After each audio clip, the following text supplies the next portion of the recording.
and the fundamental freedom guaranteed by the Constitution. Just as liberty is precious to an individual, so is the society's interest in maintenance of peace, law, and order. Both are equally important. A balance is to be maintained between the personal liberty of accused and the investigating right of police.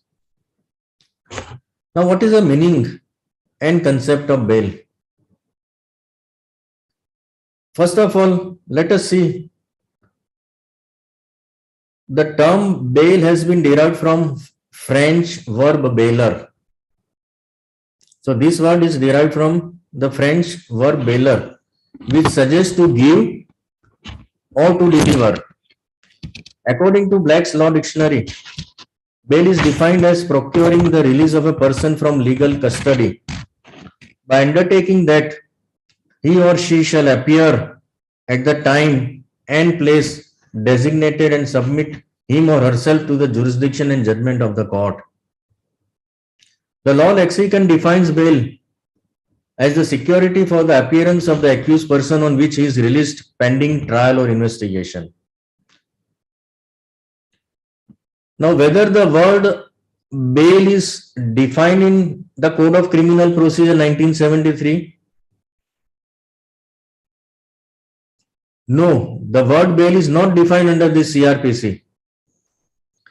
So it is pertinent to note that Criminal Procedure Code 1973 does not define bail, although the term bailable offence and non-bailable offence have been defined in Section 2, Clause A of the Code. Bailable offence means an offence which is shown as bailable in first schedule or which is made bailable by any other law for the time being in force. And non-bailable offence means any other offence. So what is the meaning of bailable offence and non-bailable offence? That is defined in Section 2, Clause A of the Code. Now here there is a reference with regard to the first schedule. What is this first schedule? So after this Criminal Procedure Code, these provisions, these sections are over. There is a separate schedule wherein there is a table. In first column, its section is mentioned. Second column, offense. Third column, punishment. Fourth column, cognizable or non-cognizable offense. Then fifth column, bailable or non-bailable offense. And by what court it is triable.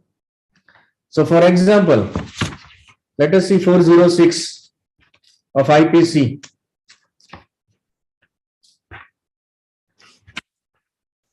Now what is 406? Criminal breach of trust, right? So if you see this table, in first column it is mentioned as section 406, then offense is criminal breach of trust.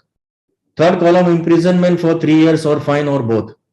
Cognizable, non-cognizable, under that column it is cognizable. And then fifth column, it is non-bailable. So this is the first schedule which is given in CRPC, the code. Now let us see evaluation of law of bail. The law on bail, like any other branch of law, has its own philosophy and occupies an important place in the administration of justice. The concept of bail emerges from the conflict between the police power to restrict liberty of a man who is alleged to have committed a crime and presumption of innocence in fear of the alleged criminal. The principle underlying release of an accused person on bail is that the accused is presumed in law to be innocent till his guilt is proved. Bail prevents the confinement of innocent persons which would otherwise result into a pre-trial punishment. Keeping person behind bars without giving him a quick trial is quite opposite to the concept of personal liberty, which is a basic human right. after the registration of a crime, that means after filing of FIR, first information report, there is a provision under section 154 of the code that is with regard to the FIR, first information report. So after the registration of a crime or FIR, it takes time to complete the investigation, and thereafter it takes even much longer time to conclude the trial. The question whether accused should be kept in prison or should be kept free pending investigation and trial, therefore falls consideration before the court in every criminal case where the accused is under arrest. So after registration of the FIR, if accused is arrested, then what is to be done? Whether he should remain in jail till investigation is over or till trial is over. For that, we have to consider different provisions which are prescribed or given in the code. There is a separate chapter in the Criminal Procedure Code which provides for this provisions for bail. That is in section 436 to 450 of the code. Now section 436 to 439 provide for different provisions of bail. When bail can be granted in bailable offences or non-bailable offences, there is a provision of anticipatory bail, regular bail. And from section 440 to 450, procedure is prescribed with regard to bail, bail bond, surety, etc. But today we are concerned with these basic provisions of bail. Now the first provision of bail is with regard to section 436. 436, that is bail for bailable offence under this particular section. When bail be granted to the accused in bailable offences, who can grant the bail? Which court can grant bail? According to section 436 of the code, the offence alleged is bailable, then accused is entitled for bail as a matter of right, maybe before the police station itself, or if forwarded to the magistrate court, before the magistrate court. In bailable offences, bail is a right and not a favor. In such offences, there is no question of any discretion. The only choice available to the officer, police station officer, or the court is taking a simple recognizance of the accused and demanding security and surety. There is no manner of doubt that bail in a bailable offence can be claimed by the accused as of right, and the officer or the court, as the case may be, is bound to release the accused on bail if he is willing to abide by reasonable condition which may be imposed by the court, that is by executing personal bond. The court has no discretion while granting bail under this section.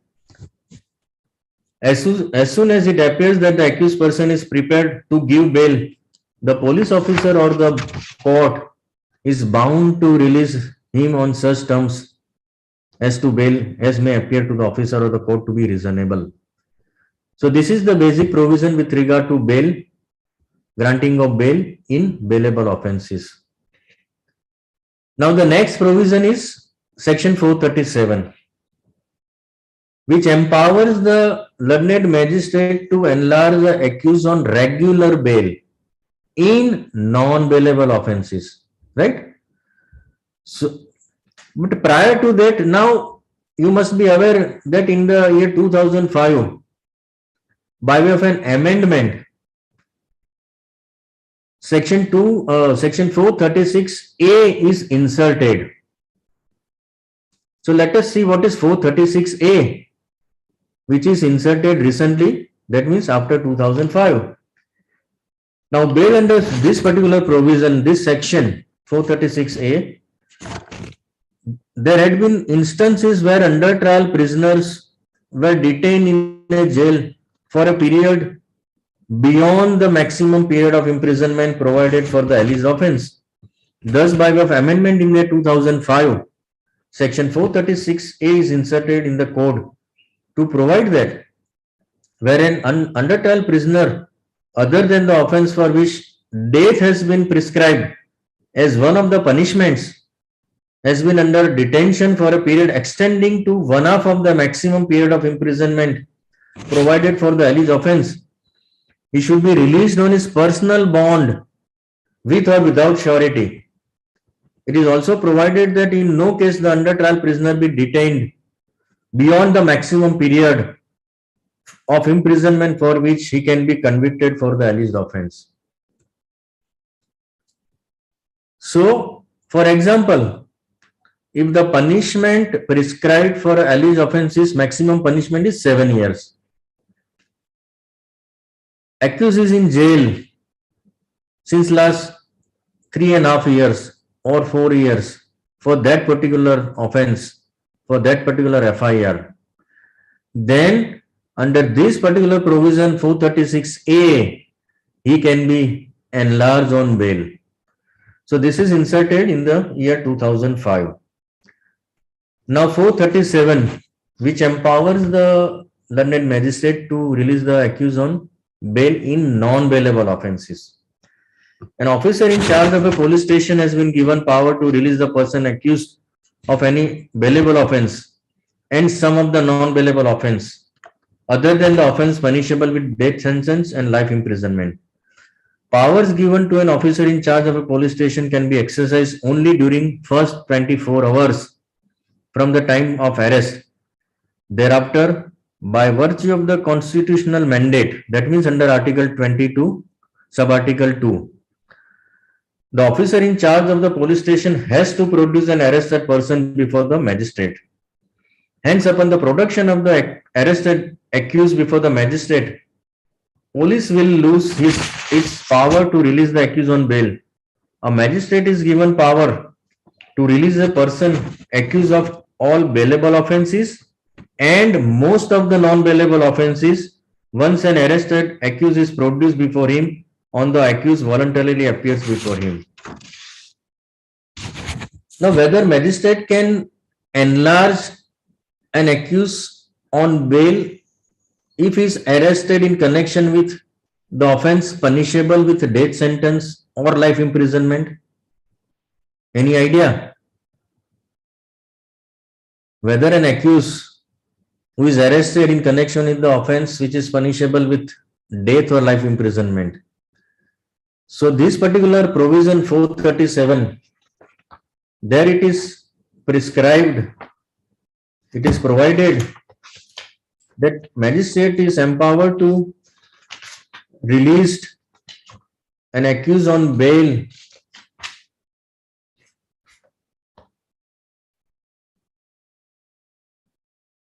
in any non-bailable offences, but such person shall not be released if there appears reasonable ground for believing that he has been guilty of an offence punishable with death or imprisonment for life. So there is a bar.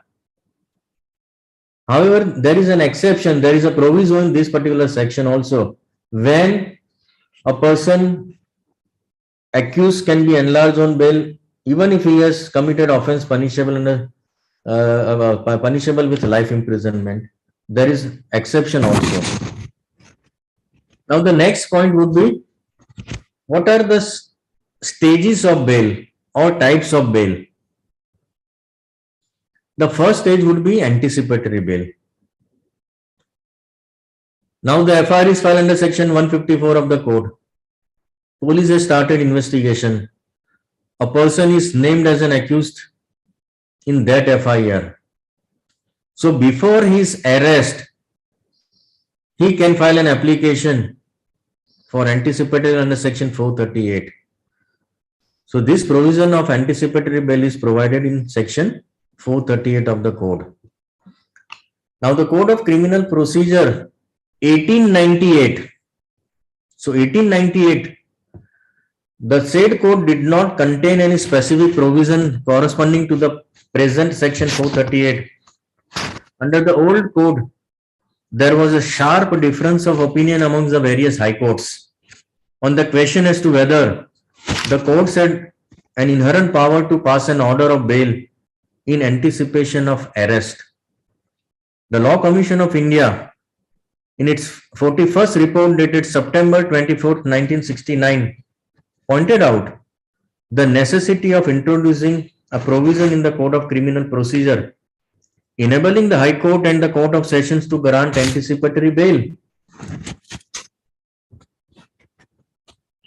Section 438 was therefore incorporated in the Code of Criminal Procedure 1973 for the first time. When we carefully analyze this section, the wisdom of the legislature becomes quite evident and clear that the legislature was keen to ensure respect of the personal liberty and also placed in service the old age principle that an individual is presumed to be innocent till he is found guilty by the court. Now, way back in the year 1980, the Constitution Bench of the Apex Court, in the case of Gurbakh Singh, Sibia and others, it is very famous case, versus State of Punjab, reported in 1980, Volume 2, SCC, Supreme Court Cases 565, page number 565, had an occasion to comprehensively deal with the scope and ambit of concept of anticipatory bail. It understood that even if a code for the grant of anticipatory bail is framed, which is the business of the legislature, it can at best furnish broad guidelines and cannot compel blind adherence, in which case to grant bail and in which to refuse. It is the very nature of things a matter of discretion. But apart from the fact that the question is inherently of a kind which calls for the use of discretion from the case to case, the legislature has in terms express relegated the decision of that question to the discretion of the court by providing that it may grant bail if it thinks fit. The word used in this particular provision is that if it thinks fit. So discretionary powers are given to the court, in which cases anticipatory bail can be granted and it can be refused. However, in some cases, bail was granted till the charge sheet is, rather anticipatory bail granted till the charge sheet is filed, and thereafter the accused has to surrender and seek bail application under section 439 of the code. This was neither envisaged by the provisions of the code nor is in consonance with the law declared by the Constitution Bench in Sibia's case, nor it is in conformity with the fundamental principles of criminal jurisprudence that accused is considered to be innocent till he is found guilty. Therefore, the practice of passing orders of anticipatory bail operative for a few days and directing the accused to surrender before the magistrate and apply for regular bail was contrary to law laid down in Sibia's case. It is a matter of common knowledge that a large number of under trials are languishing in jail for a long time, even for allegedly committing very minor offences. This is because section 438 of the code has not been allowed its full play. The Constitution Bench in Sibia's case clearly mentioned that section 438 of the code is extraordinary. The word used is 438 is extraordinary because it was incorporated in the Code of Criminal Procedure 1973. It is not extraordinary in the sense that it should be invoked only in exceptional cases or rare cases. Those orders are contrary to the law laid down by the judgment of the Constitution Bench in the Sibia's case. Some of the high courts and in some cases the Honorable Supreme Court has observed This is extraordinary. These particular powers are extraordinary, and therefore it should be invoked in rare cases or exceptional cases. That was not the law laid down by the Honorable Supreme Court in the CBS case. Extraordinary, that does not mean it is should be exercised in rare or exceptional cases. So therefore, those orders are contrary to the law laid down by the judgment of the Constitution bench in CBS case. Now, every kind of judicial discretion, whatever may be the nature of the matter, in regard to which it is required to be exercised, has to be used with due care and caution.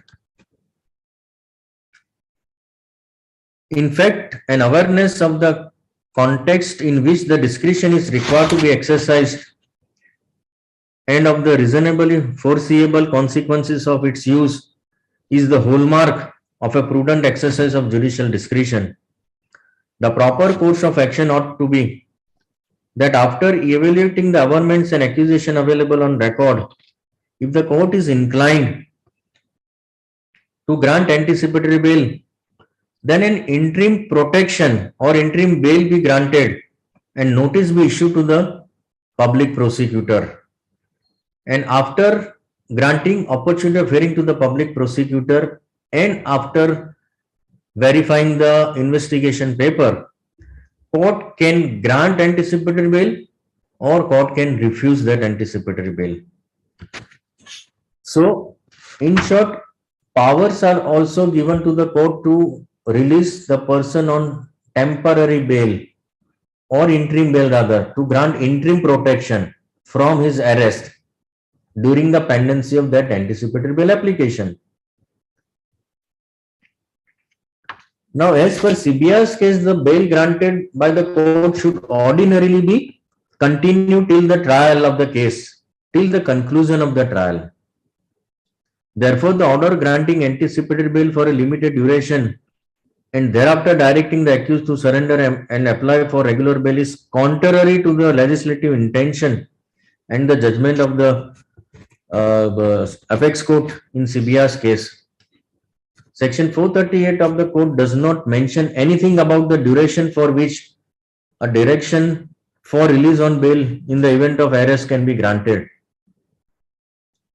The order granting anticipatory bail is a direction specially to release the accused on bail in the event of his arrest. So, while passing this order under section 438 of the code,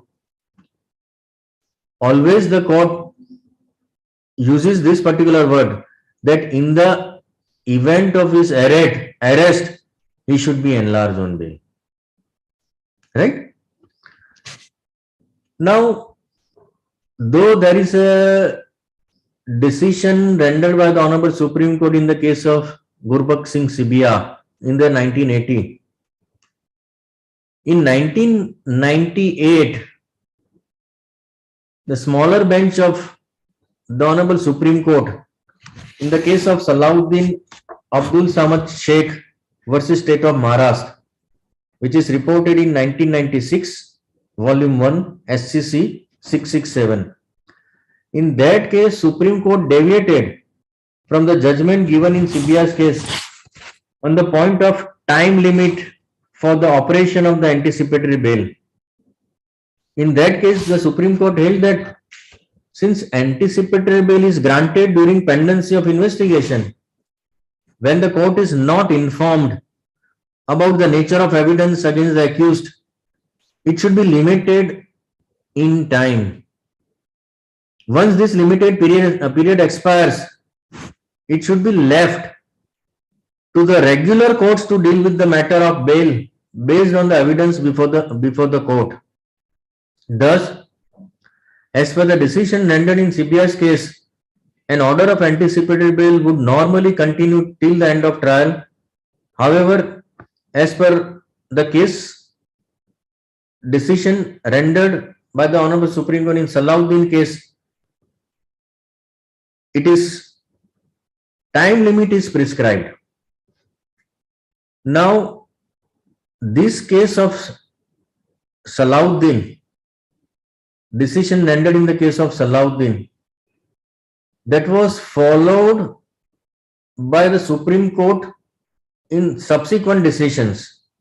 For example, in the case of KL Verma versus State, that is reported in 1998, 9 SCC 438.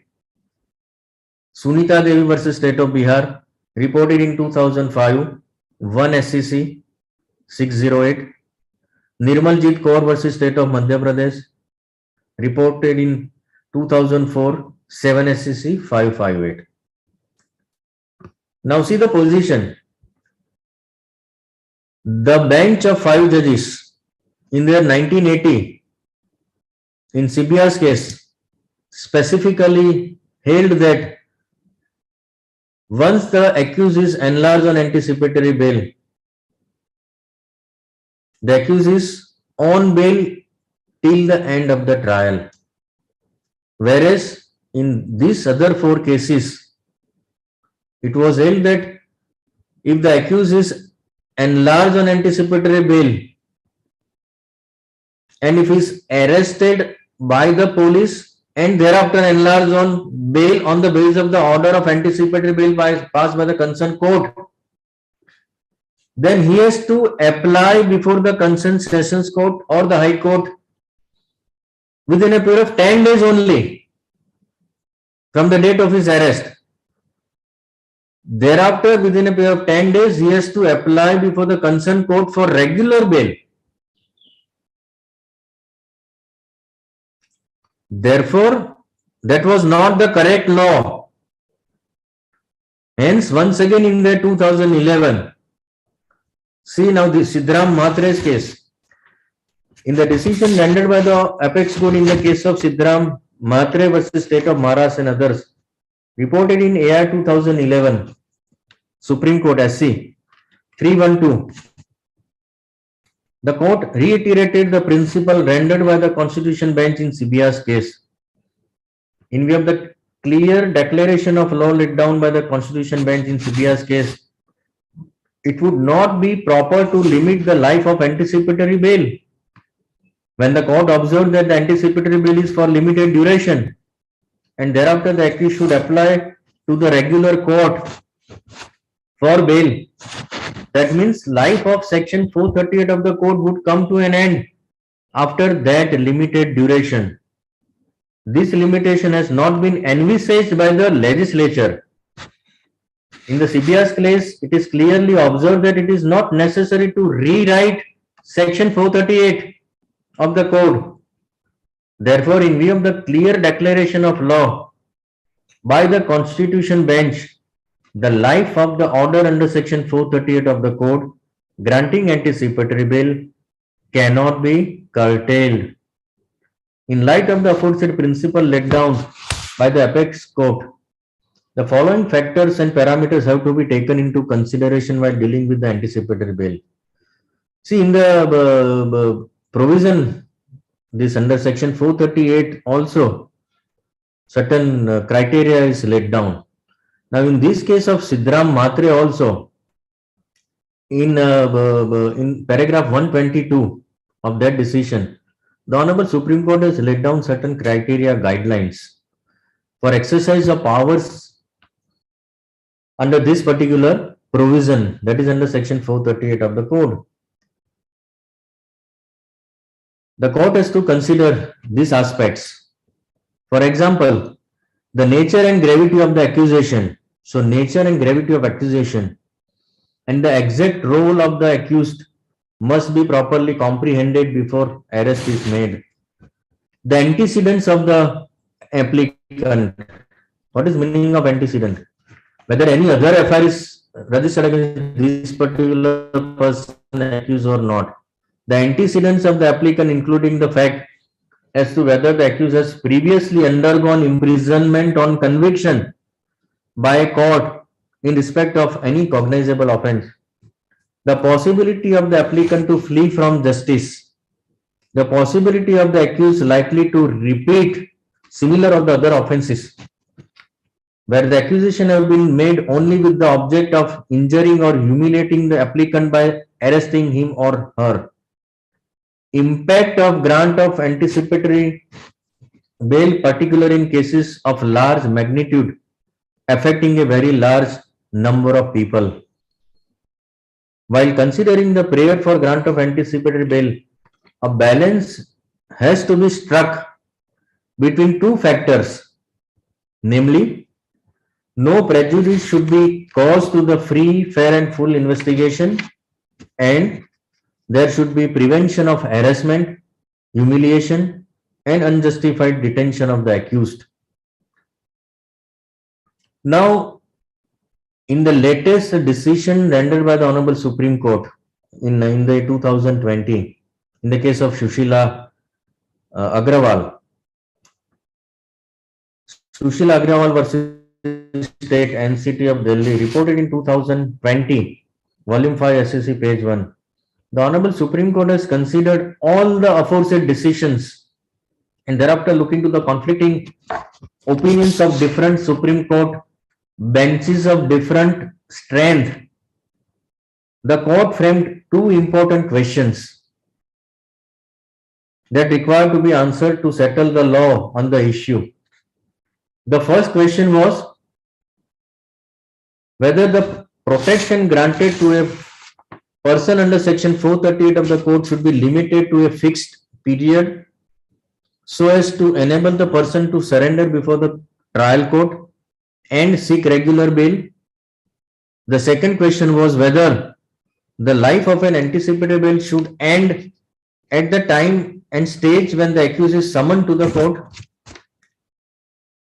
As far as first question was concerned, 5 judges bench of the Supreme Court held that the protection under section 438 need not always be granted for a limited period of time and had to be granted in fear of the accused without any time restriction. With respect to the second question, the Honorable Supreme Court held that life of anticipatory bail order would not normally end when the accused is summoned by the court or when charges are framed against him, and it would normally continue till the end of the trial. Ordinarily, anticipatory bail would continue after filing of the charge sheet till the end of the trial. However, it is also recognized the court's discretion to limit the tenure based on the peculiarity or specificity of the concerned case. Therefore, now the Honorable Supreme Court in the case of this Sushila Agrawal overruled this Salahuddin case, KL Verma's case, and other judgments which held the view that tenure of the anticipatory bail order ought to be limited. So now this view of the Honorable Supreme Court, which was observed in case of this Salahuddin, KL Verma, etc., that is overruled now by the Honorable Supreme Court in the latest decision. So this was the first stage, that is for filing of the anticipatory bail. Now the second stage, that is regular bail before filing of the charge sheet. So this is a provision contained in section 439 of the code, section 439.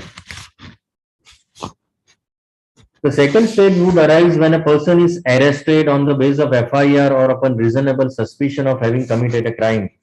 At this stage, a person is normally arrested on the basis of accusation leveled against him in the FIR. A few statements of the witnesses and a very limited material collected by the police. In short, the question of bail comes up at the stage when investigation has not sufficiently progressed. At this stage, if whatever little evidence gathered by an investigating officer prima facie reveals commission of a serious crime by the accused so arrested, bail may be justifiably refused until the police completes investigation into the crime.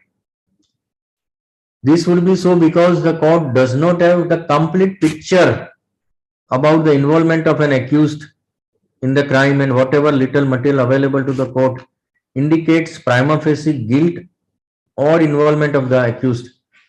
Thus, the court may be fully justified in keeping the accused behind the bars when allegation level against the accused constitutes a serious offense and material gathered indicates prima facie guilt or involvement of the accused and the investigation is complete. So after registration of the FIR, if accused is arrested, then before investigation is concluded, investigation is over, during pendency of the investigation, accused is having right to file application under section 439 for releasing him on bail. Now the third stage, that is also regular bail application after filing of the charge sheet. Now suppose the application filed by the accused under section 438 is rejected by the concerned court, which was filed prior to filing of the charge sheet, and thereafter investigation is over, charge sheet is filed by the investigating agency. Then once again this accused is having a right to file bail application before the concerned court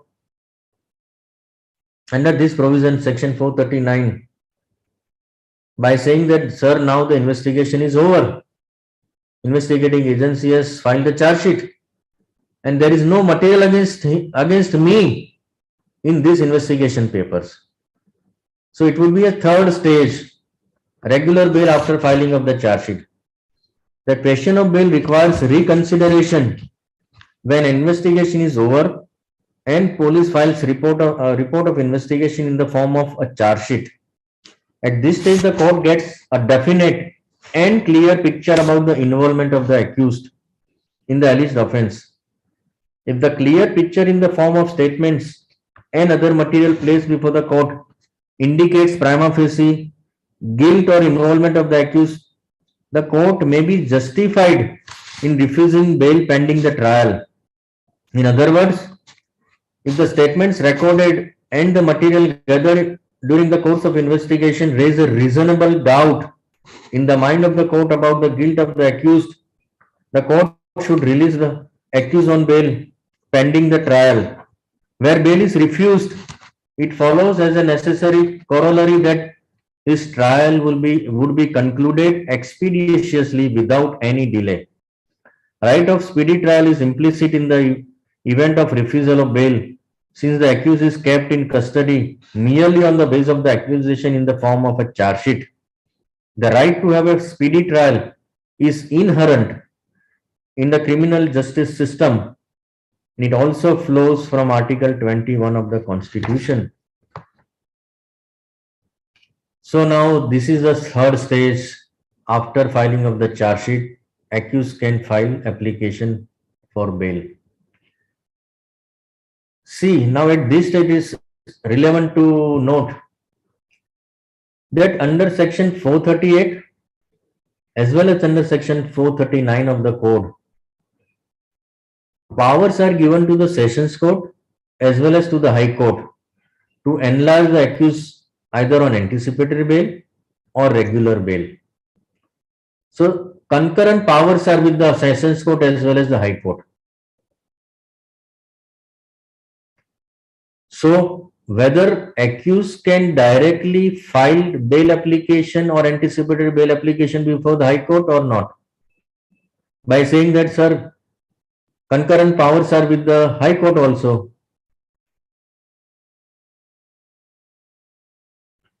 So though concurrent powers are given to the sessions court as well as the high court, as a matter of practice, the applicant accused has to file application for bail ordinarily before the sessions court.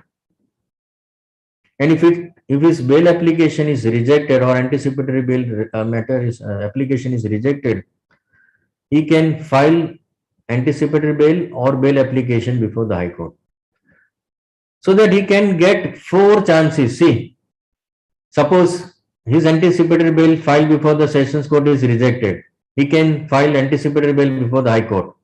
If it is rejected, then and thereafter if he is arrested, once again he can file application before the sessions court before filing of the charge sheet. If it is rejected, he can challenge that order by filing bail application, the 439, once again before the High Court. Suppose High Court has also rejected. Then after filing of the charge sheet, once again he can file application before the Sessions Court. If it is rejected, he can file under 439 before the High Court also. So as a matter of practice, ordinarily, accused has to file application before the for anticipatory bail or regular bail before the Sessions Court. There is a decision of this High Court also on this particular point. I think it is reported 96 or 97. Justice N.N. Mathur has delivered this particular judgment that though powers are concurrent, jurisdiction is concurrent, ordinarily accused has to file application for bail or anticipatory bail before the concerned Sessions Court.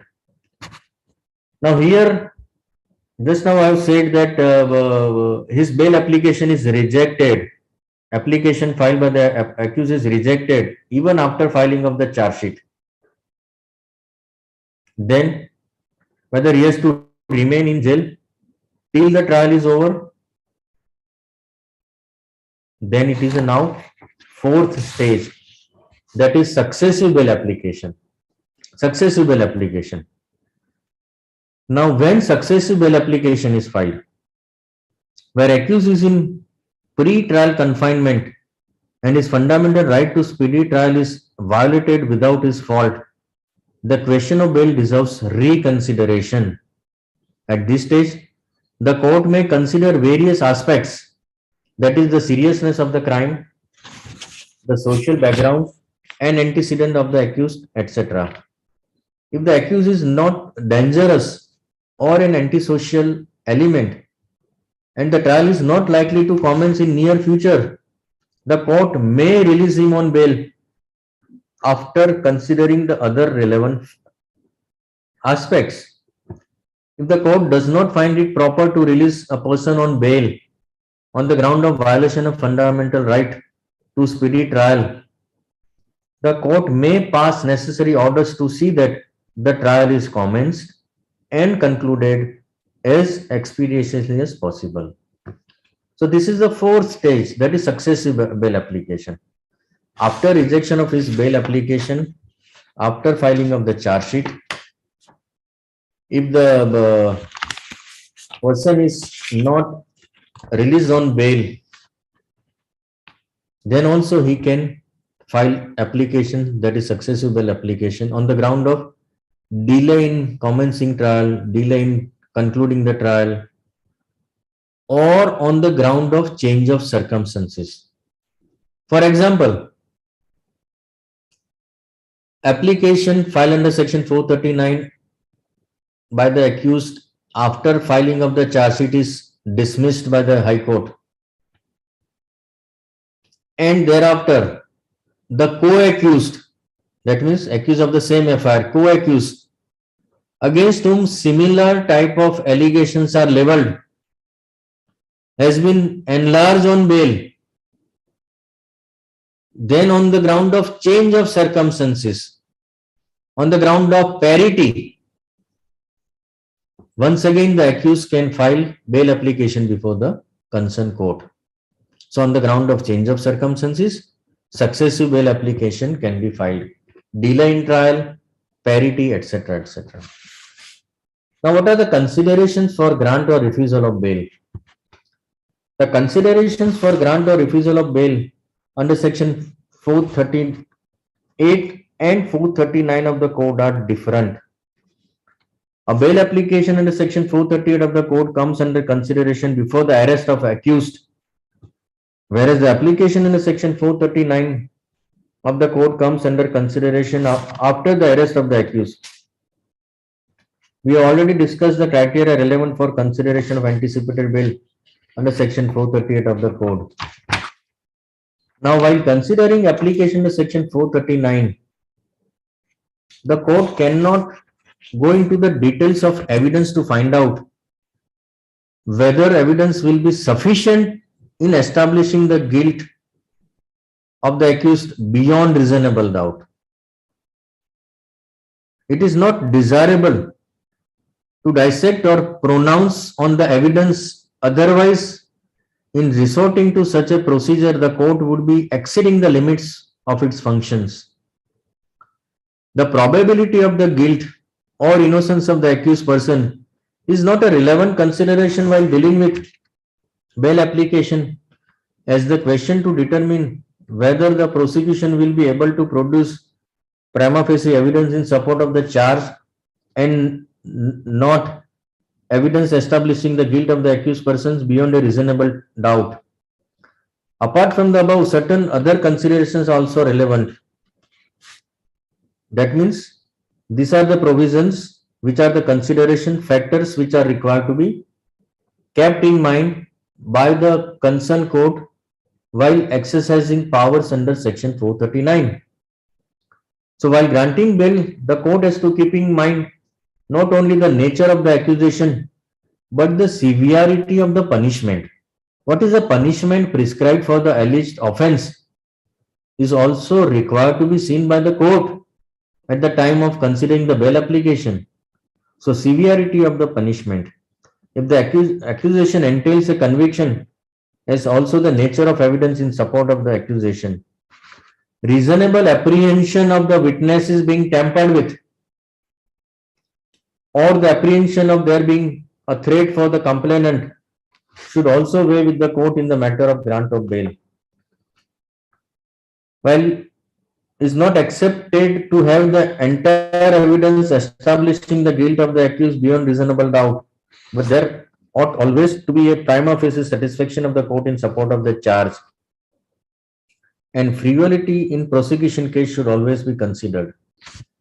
So while exercising discretion, while exercising powers under section 438, the concerned court, sessions court, high court, has to keep in mind all this relevant aspect.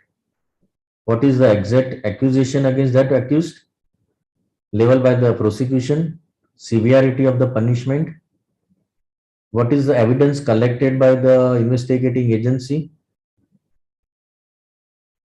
whether there is any apprehension on the part of the prosecution that if the applicant is enlarged on bail, then he will tamper with the evidence or he will give the threats to the complainant or the concerned witnesses.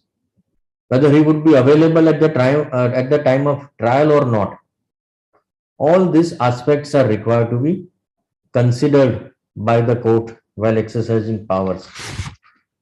The jurisdiction to grant bail has to be exercised on the basis of well-settled principles, having regard to the circumstances of each case.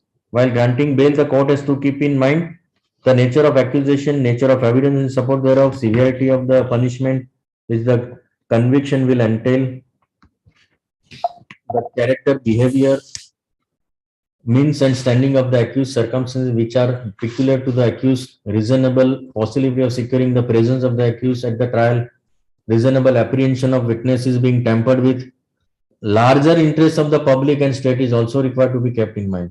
Larger interest of public and the state and similar other consideration. Now there are certain important decisions on this particular point, that is on bail. One important decision is rendered by the Honorable Supreme Court in the case of Sanjay Chandra. You must be aware about this particular decision. Sanjay Chandra versus CBI reported in AR 2012 SC 830. In this case, while considering the application of bail preferred by the accused under section 439 of the code, the apex court held that the charge against the accused is that of cheating and dishonestly inducing delivery of property.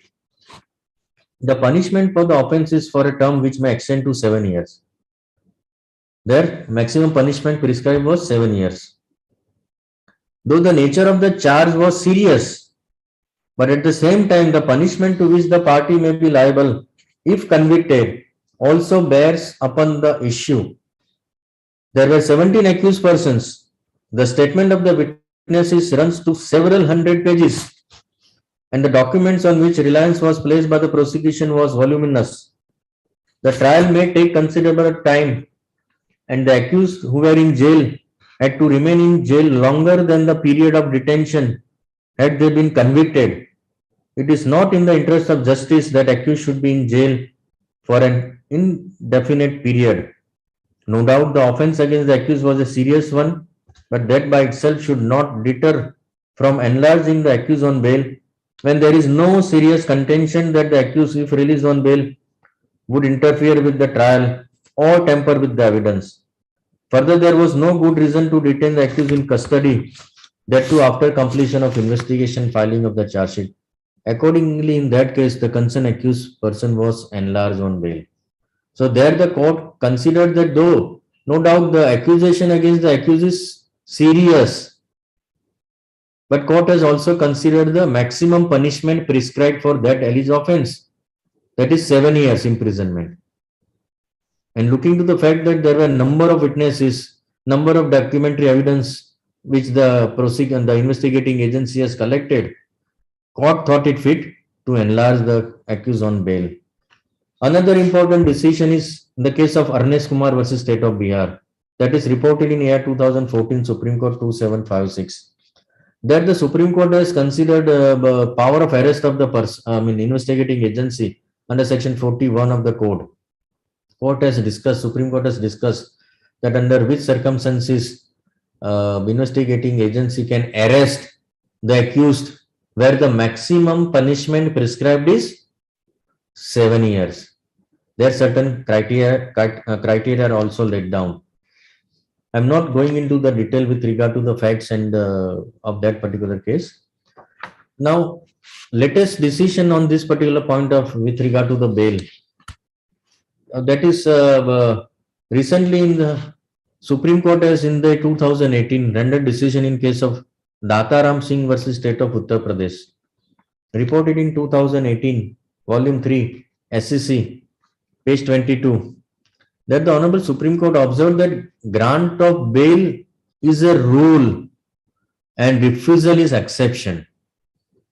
So this is important. Grant of bail is rule, refusal is exception.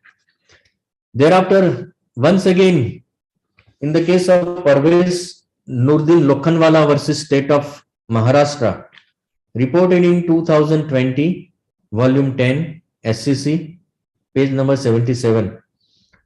The Honorable Supreme Court has considered the provisions contained in Article 21 of the Constitution of India and held that human right to dignity and the protection of the constitutional safeguards should not become illusory by the imposition of conditions which are disproportionate to the need to secure the presence of the accused.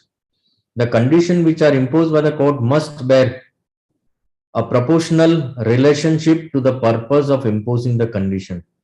So here the Honorable Supreme Court has considered which type of conditions can be imposed while enlarging the accused on bail. Then there is another decision rendered by the Honorable Supreme Court in the 2020, that is in the case of P. Chidambaram versus Director of Enforcement, reported in 2020, Volume 13, SCC 791. The Honorable Supreme Court has laid down certain factors which are to be taken into consideration while considering an application for bail. It has been observed that it is not a rule that bail should be denied in case of economic offences. That was a case with regard to the economic offences. Once again, it is held that basic jurisprudence relating to the bail is that bail is rule and refusal is an exception. A presumably innocent person must have freedom to enable him to establish his case. He must have opportunity of seeking fair trial. It is further observed that though gravity of offense is an important factor and economic offenses are considered grave, consideration for grant of bail will depend upon facts of each case. So these are some important decisions on this particular point when powers can be exercised.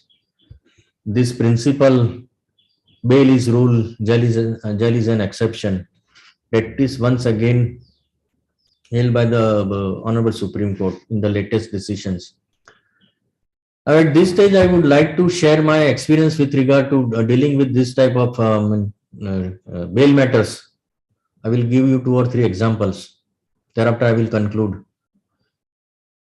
Now, when I was just now, Professor Srivastav has stated that I have worked as an APP in the High Court, Additional Public Prosecutor and Additional Assistant Government Pleader for a period of 7 years.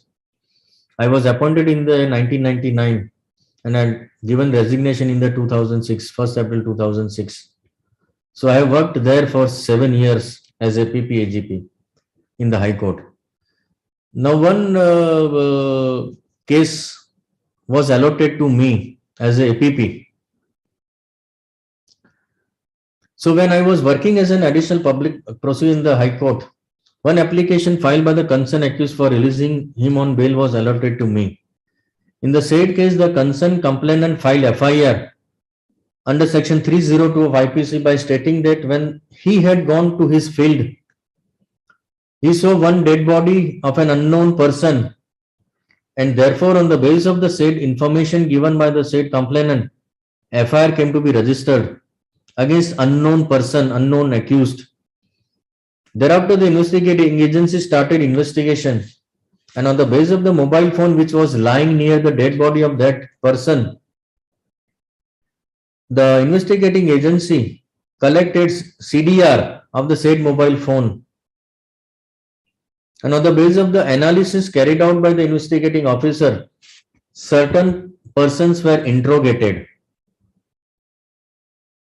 And during the course of investigation, it was revealed that certain accused person has the conspiracy, and deceased was initially kidnapped, abducted, and thereafter, as the deceased was dealing in the business of diamonds worth rupees 1 crore were looted, and after committing the aforesaid crime, the concerned accused killed the said person and his dead body was thrown in the field.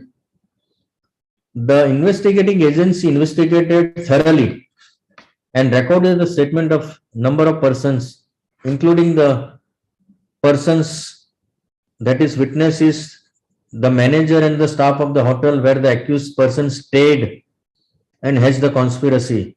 Register of the hotel was also seized. Statement of the witnesses who have lastly seen the concerned accused in company with the deceased were also recorded.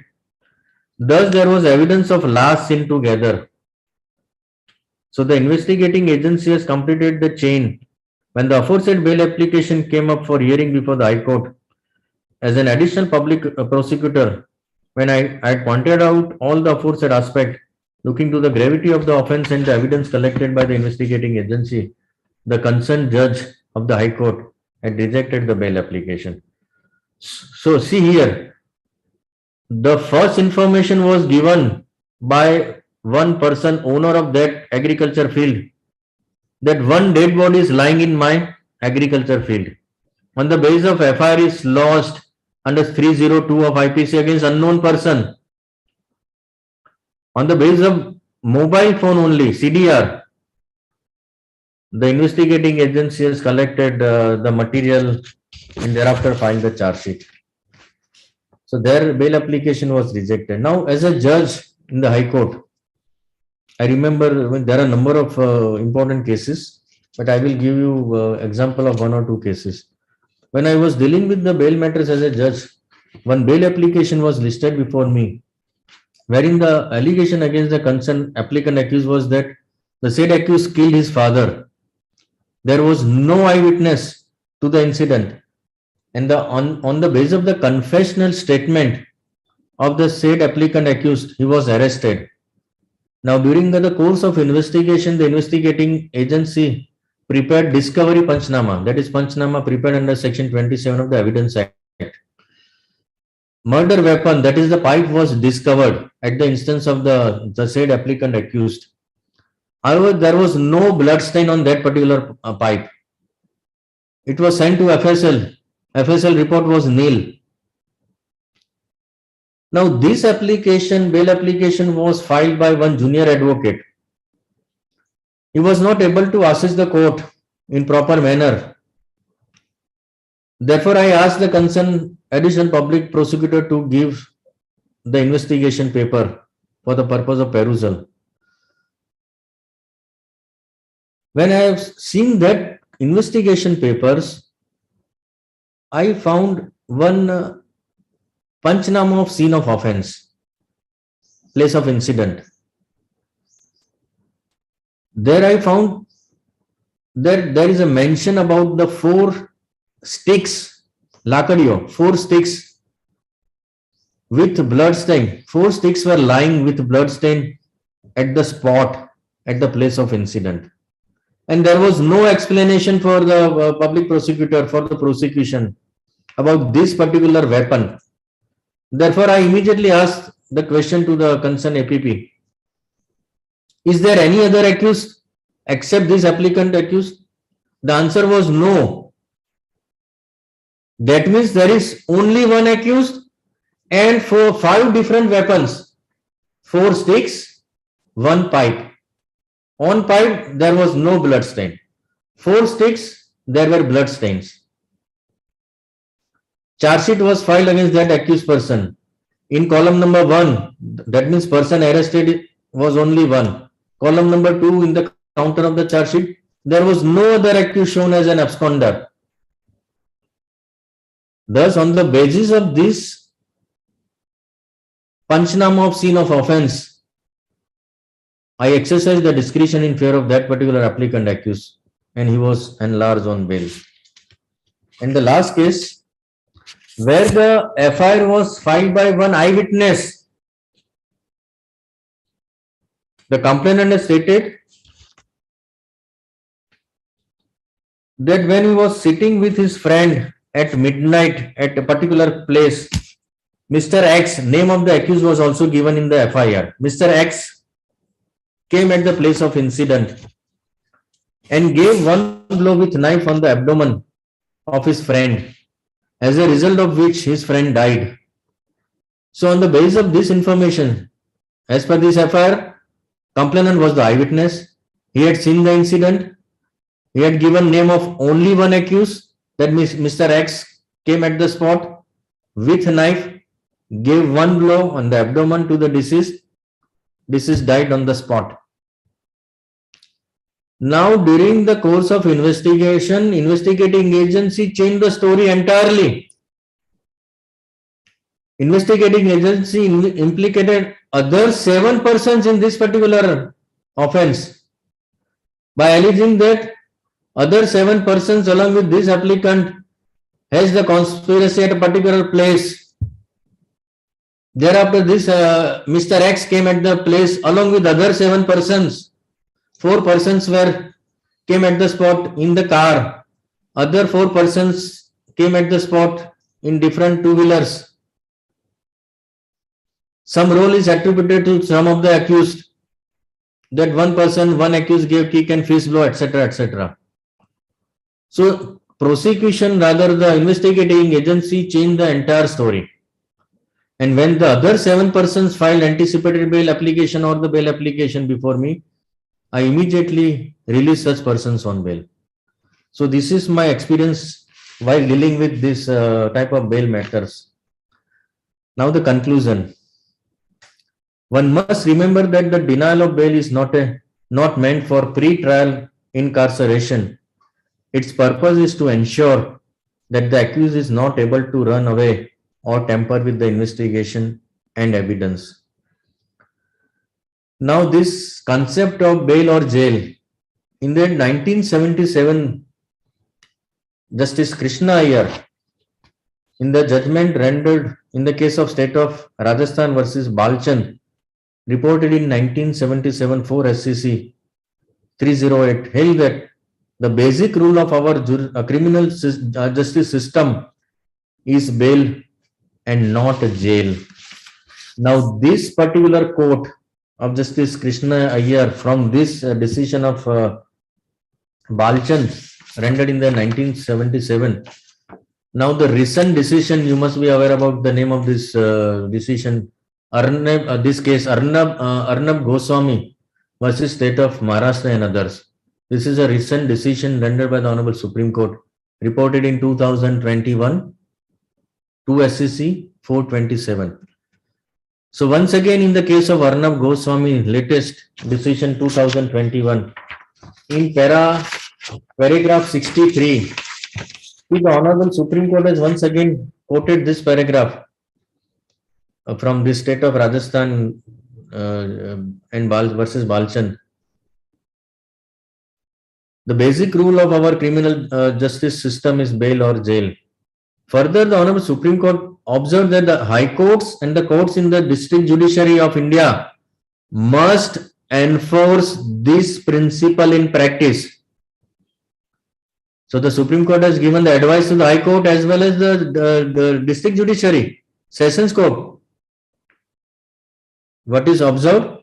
The High Courts and the courts in the district judiciary of India must enforce this principle in practice and not forgo their duty, leaving this court means Supreme Court, leaving this court to intervene at all times. The Supreme Court has kiddu? High Court and district judiciary, tame tamara powers exercise karo. Right?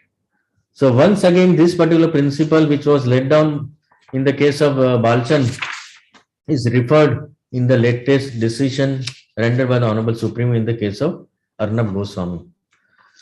So now, in short, bail is the rule, jail is an exception. Right? Thank you very much for giving me this opportunity. Sorry, I've taken some more time, more than 1 hour. I've discussed. Yes, any query, any suggestion or any question from the students, from professors?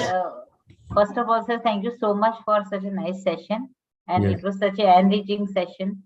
So thank you so much. Yes, thank you. Yes, Thank Professor. you. Yes. Thank you so much, Your Lordship. It was indeed a very enriching session, and this was a constitutional stitch. We started with constitution. We discussed some of the most important provisions of CRPC.